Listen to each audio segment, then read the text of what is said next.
Hey, you guys, it's Sarah. Thank you so much for listening to this new podcast show called In the Mind of Frage about interviews, experiences, and entrepreneurs. On today's episode, Dr. Neal Barnard, the very controversial vegan doctor from the documentary What the Health. You probably know I'm obsessed. It went viral earlier this year. Well, Dr. Neal Barnard has a practice in the Washington, D.C. area, and I got to sit down with him in the office to address some of the controversies around that documentary. So that's today. But also I wanted to thank you for listening to my two-part series with Danny Starr, the TV and radio personality, and you guys had a ton of comments on my Facebook page. You can follow me on Facebook, just search Sarah Fraser and then hit pages. Carmen wrote, and she said, "It's great to hear your stories. You girls are relatable and an inspiration to all women. Women uplifting women, I'm all about it." So are we. And then also to Christy. Christy wrote, "Sarah and Danny, I'm so proud of both of you for coming together and sharing your story with us on this podcast.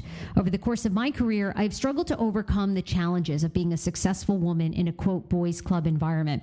However, I found that it's almost always women who work so very hard to keep me down or undermine my shine. I believe strong women work hard to build each other up. I loved the realness of your conversations and addressing how we often approach situations." Well, Christy, thank you so much. And I heard a lot of that from you guys. So I hope to take that on of kind of why we as women sometimes hold each other down. That will be another In the Mind of Frage topic. Anyway, enjoy Dr. Neal Barnard, and you can check out In the Mind of Frage podcast, a new episode out every Tuesday. Enjoy. Dr. Barnard, I think we're all obsessed with you now from What the Health. Well, thank you. I loved the documentary. Were you surprised at how much controversy and how much discussion this documentary has brought up? I think it's really terrific because wherever people come down on diet things, they need to make this front and center in what they're talking about. Because let's face it, so many of us have extra weight, our blood sugar's too high, we're on medications, and then we look at our kids and we think they're going the same direction as us. So we need to tackle that, and I mean, that really means food. All right, I want to go through, before we kind of talk more in depth about how people can change their diet, there's probably 5 big things that I'm sure you've seen all the articles that debunking What the Health, these things are over-exaggerated or there's not enough research. So I want to go through those quickly and then we'll talk. One of the big ones, I think, was a statement that you had made that eating an egg a day is as bad as smoking 5 cigarettes. That wasn't me. But okay, well, that wasn't you. But it was just on the documentary. Eggs. Right, so that was a claim that was on the documentary. So what's your take on that statement? Cigarettes cause lung cancer and they increase your risk of heart disease. Now, eggs do something different. They don't cause lung cancer, but they have more cholesterol than any other food and a big load of saturated fat. Okay. And although some people have tried to make that go away and say, no, that doesn't really raise your cholesterol, the truth is it does. So when people eat eggs in the context of an otherwise really unhealthy diet, it's pretty hard to see that the egg affects them very much. But on the other hand, if you take people who aren't eating eggs and sausage and things and you put an egg in that person's diet, you can really see the effect. And it does raise their cholesterol. It really does. Okay. The other one was eating processed meat is as bad for you as smoking. That was the other one. What do your critics basically say that some cancers, like colorectal cancer, have been linked to eating meat, but that if really, in order to make that statement, you'd have to be eating processed meats every single day of your life? Cigarettes cause cancer in the lungs, and because the carcinogens are then excreted in the urine, they also cause bladder cancer. With processed meat, it's something different. The processed meats go into your intestinal tract, and that's where they cause the cancer. And the increase is substantial. This is not a trivial risk. Right. If you have about a serving of processed meats each day, your risk of colorectal cancer goes up by maybe 18 or 20%. What if I had bacon for breakfast, pepperoni pizza for lunch, or a hot dog or something like that? That's 2 servings. Right there, 36% increase. This kills 50,000 Americans every single year. And if something is increasing your odds by 30-some%, you don't want that. But what if you're having bacon once a week? I think a lot of people saw What the Health and it's like, well, I have bacon on the weekends. Okay, so am I still doing a significant amount of damage? If a person has a cigarette once a week, once a month, does it really hurt them? It's really hard to measure that it does. And if you're having bacon once a month, it's hard to really say whether that affects you very much or not. The problem is, once a month becomes once a week, which becomes twice a week, which becomes every day. And if you look at people's diets, these foods are part of their routine. I know most people are eating processed meat every day. Okay, drinking milk causes cancer. That was another claim in the film that a lot of people had a problem with. And there's, according to some of your critics, there's a single study, but there are not studies. And there's even some studies saying that dairy can actually reduce a woman's risk of cancer. Yeah, great question. It started with observational studies. The countries where there was the most milk consumed, they had the highest risk specifically of prostate cancer. Okay. So this is the most, or one of the most common cancers in men in most countries. And then within this country, researchers at Harvard started to say, could this be true right here? And they did 2 huge studies and showed in medical professionals, these are men who did not have cancer at the start of the study, those who consumed the most milk and other dairy products had substantially higher risk of prostate cancer compared to others. I'm talking between 30 and 60% increase in risk. That's bad because prostate cancer is already super common, and if it becomes 30 to 60% more common, you're talking about a very serious risk. It's not just that. We also know what milk does in your body. It increases the risk, or it increases the concentration of something called insulin-like growth factor. Okay. This will not be on the test. Okay. But this is a compound that in test tube studies, insulin-like growth factor causes cancer cells to grow. And you don't want that. Milk was designed by nature to help a baby grow rapidly. But you're already grown. So now milk can cause cancer cells in your body to grow rapidly too, and to spread. And that's something that nature never had in mind. Oh, God, I know. That's so big. I'm going to give you one other thing. Yes. Many people are not aware of this, but milk comes from pregnant cows in most cases. I know. Yes, go on. So to keep milk production high, the farmer has the cows impregnated every single year, and a cow's pregnancy is about 9 months, similar to human pregnancy. Pregnant cows make estrogens that get into the milk. They're concentrated in the cheese, and it's only traces. But women previously treated for breast cancer, or the biggest consumers of high-fat dairy, have 49% higher mortality from their breast cancer compared to the women who avoid those things. So doctors are now saying, wait a minute, milk was designed to grow a calf. Right. It's not designed for you. You're grown up. Right. So it's a cultural issue. Milk is not something that you need for health and should not have. The other big one was the association of meat and diabetes, and sugar and diabetes. So explain that to me, because I've watched many clips, and it seems as though sugar does not cause type 1 diabetes, but maybe it does type 2. What's the clarification? Because I feel like that was a big one. It's understandable that people would think, okay, diabetes means there's too much sugar in my blood, so I must have gotten it from eating sugar, and then if I just stop eating sugar, I won't have diabetes anymore. Wrong. Sorry. What we have found is that type 2 diabetes, which is the most common kind, comes from particles of fat that get inside the muscle cells and liver cells. Most people have never heard of this, but this is what we have found. When the muscle and liver cells are filled with fat, the sugar can't get in. Okay. And so the sugar builds up in the blood, and then you diagnose diabetes. The answer to it is to get the animal products out of your diet. That way there's no cheese fat or chicken fat getting into your cells anymore. And now the cells can function, and they can take that sugar out of your blood, and the diabetes improves or goes away. Many people have never heard of that, despite the fact that the research is very clear. It's been done at the best research centers and published in the best medical journals, and we clearly know how to make this disease improve.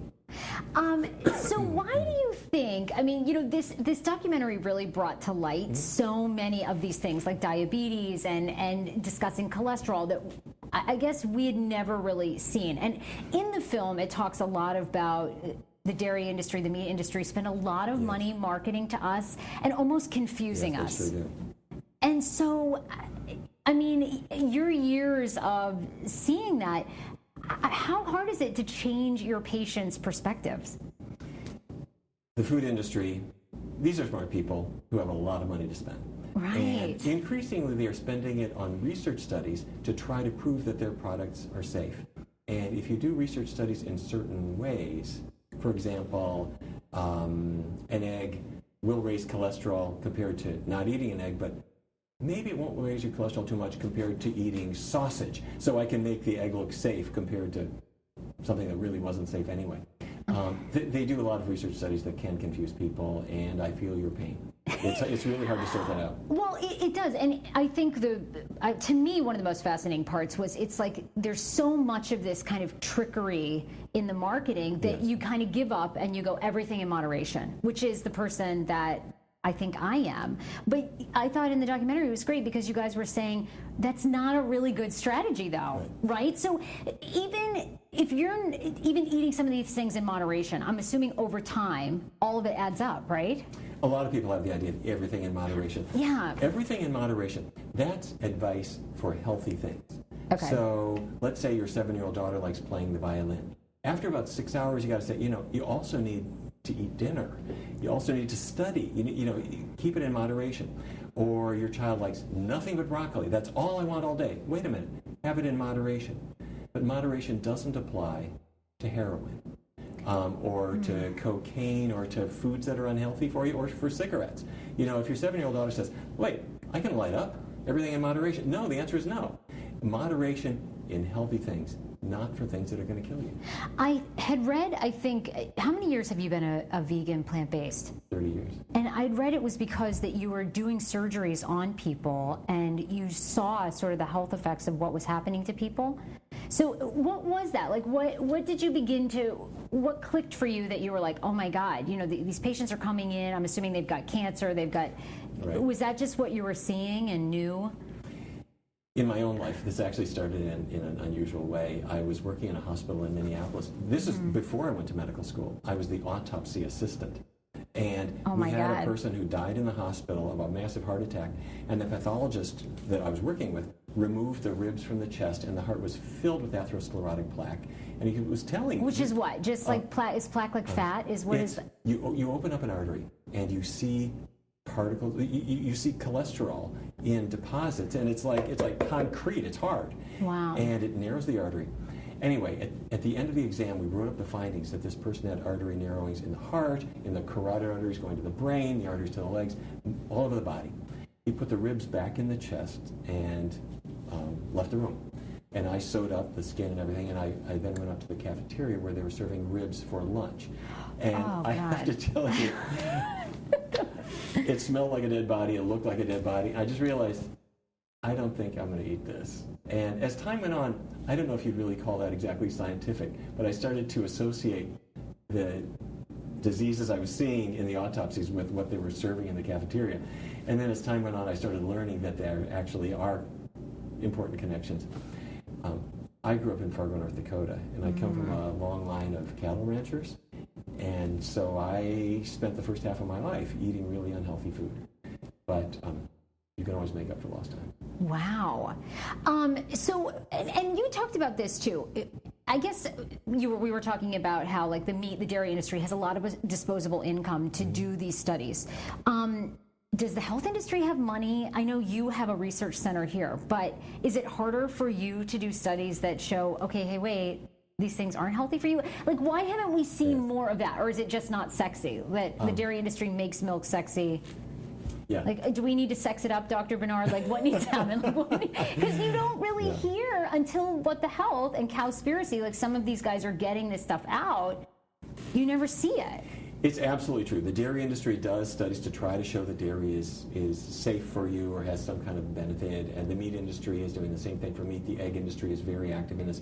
However, there are lots of people, including my research team, that are doing studies showing that when you get away from the animal products and you follow a healthy diet, vegetables and fruits and beans and whole grains, that things change with better than any other diet, and we are winning that battle. If you look at the federal dietary guidelines, they're getting better and better and better. In 2016, they said vegetarian diets should be recommended. I'm talking about the U.S. dietary guidelines for Americans. And the scientific societies are now saying, it's true. Bacon, sausage, hot dogs, they do cause cancer. We are winning that battle.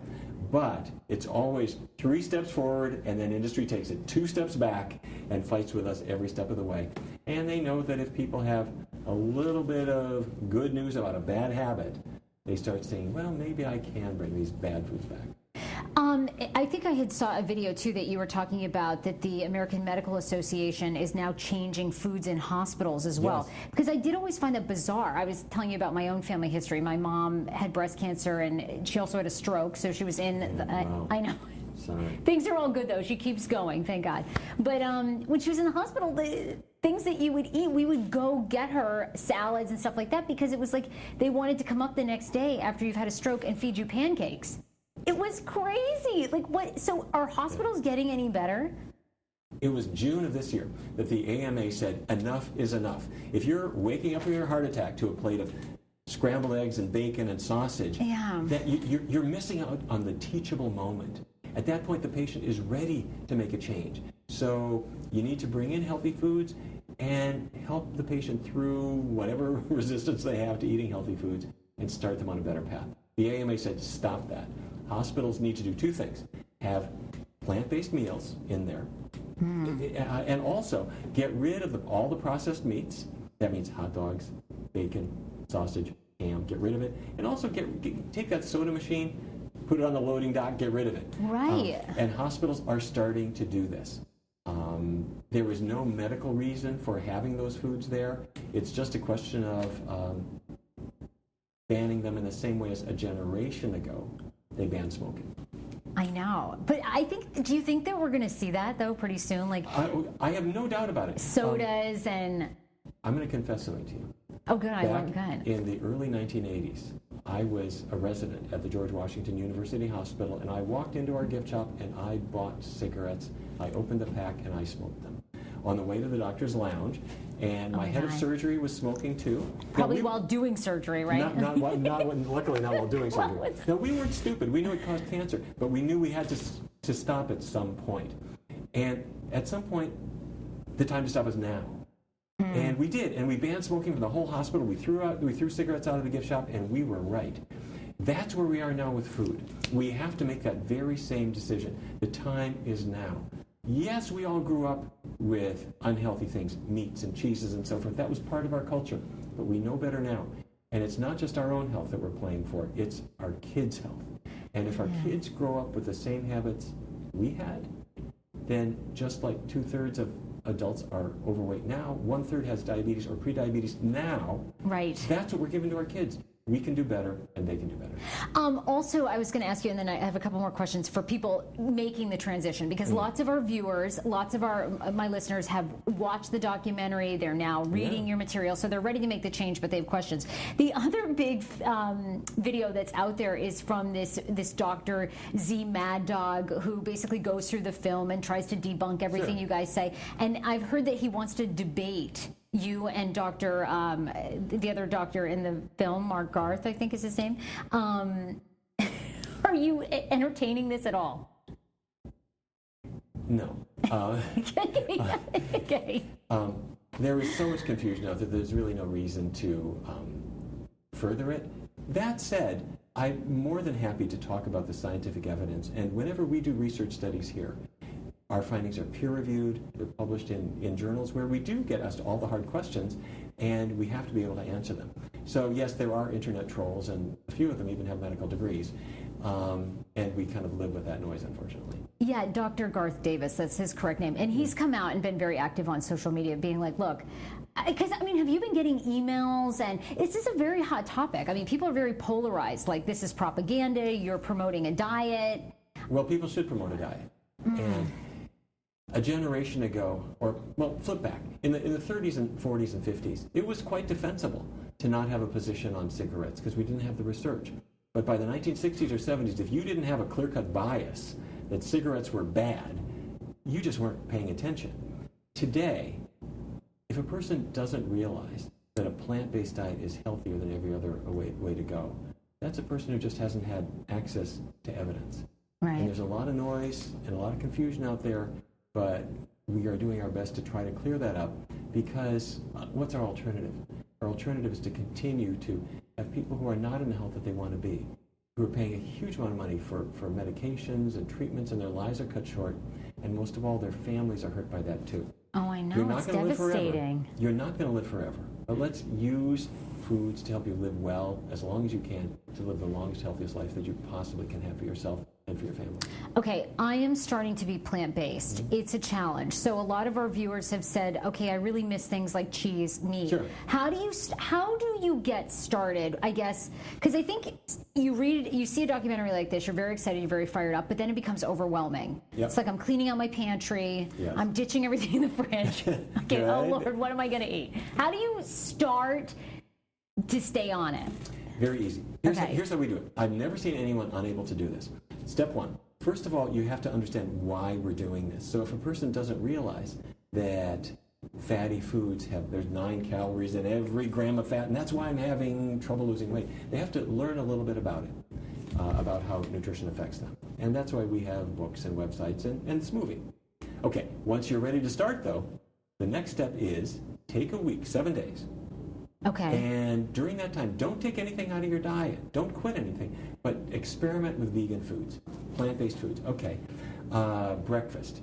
Oatmeal, a little bland. So let me add some blueberries and strawberries and cinnamon and make it good. Pancakes, fine, but no butter on them. A little maple syrup, okay.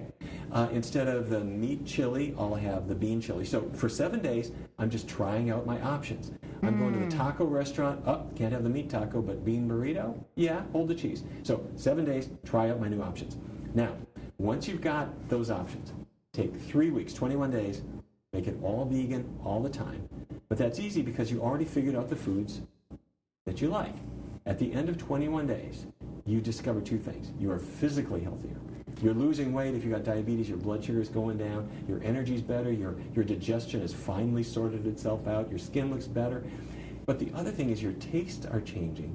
And the foods that you thought you couldn't live without just lose their appeal because you start to realize. That is true. You start, I just don't really want that anymore. So That's the amazing part, yeah. 7 days, Okay. Try out the new foods, then a 3-week test drive. Okay. I call it a kickstart. And you can do it. It's 3 weeks that'll change your life. I've been doing it, like I told you, part-time, and I already feel a big difference. I have 2 final questions for you. One, I have a lot of female followers, and a lot of them have given up dieting. I've been one of those people. I went and saw a mindful eating therapist because I was so mixed up of being on the Atkins diet, Kashi Lean, and it kind of plays with your psyche if you're someone that's had a borderline eating disorder. Absolutely. So how do you tell men and women that have that past, like I do, where you kind of have this messed up relationship with food and you finally healed that, and this can feel like, am I going back to being on like Atkins, even though it's not? You know what I mean? How do you handle your mind? Great question. So many people go on a diet, and the diet is, I'm going to eat 500 calories a day less. So the dietitian gives me this diet. But you know what? By Wednesday, you are so hungry, you're ready to eat the sofa, and then you blame yourself. You say, there's something wrong with me, and you start binging. Or you go on a low-carb diet that tells you, don't eat any potatoes, don't eat any sweet potatoes, don't eat any beans, don't eat any pasta, don't eat any bread, don't eat any fruit. And you're losing weight because you're not eating all these normal foods, and then you feel guilty if you had a noodle or something like that. And people blame themselves, but let me tell you something. There's nothing wrong with you. And there's nothing wrong with anybody who had trouble with those diets, because those diets were not built for you. What your body is designed for is fruits and vegetables and beans and whole grains, these simple foods. And when you eat them without any calorie limit, without any carb limit, and you eat them in the way that nature is bringing them to you, you go through an adjustment because we've all been kind of seduced by these sugary, salty, other kind of products. But what you discover is that it's like having a car that takes unleaded, but you've been putting diesel in it all this time. When you put into your car the fuel it was designed for, suddenly it works. It drives better. Your body drives better too when you give it the fuel it's designed, and that comes from plants. Last question: is this diet for everyone? Because I hear from lots of people, well, I eat for my blood type, or I'm from a different background and I don't eat this. So does this work for everyone, or is it not really for everybody? A vegan diet, a plant-based diet, is for everyone at every stage of life, from conception all the way through. And the reason I say that is that there's so much confusion out there. The blood type diet, I'm type O, so I should have meat. I'm type A, I should be vegetarian. Wait a minute. When we bring people in our research studies, they're type O, and the book says you should have meat. I put them on the type A diet, and they do better. So, in other words, the blood type diet was a well-meaning idea that doesn't work. I'm writing a new book now called Eat Right for Your Shoe Size. If you're a 9.5, you gotta be vegan. Okay. All right. You get the idea. So, Eat Right for Your... I like that title, though. That's good. Don't get me wrong. People should follow a healthy diet, and a healthy diet means 4 groups: vegetables, fruits, whole grains, beans. Okay. Which you can interpret in your own way. If it's Asian, it might be more rice and tofu. If it's Mediterranean, more pasta and chickpeas. If it's Latin American, corn, beans. You interpret it in your own way. Yeah, what if you're Irish and Scottish? Wouldn't you just like more potatoes? Pretend you're Latin American. Okay. Okay. Okay.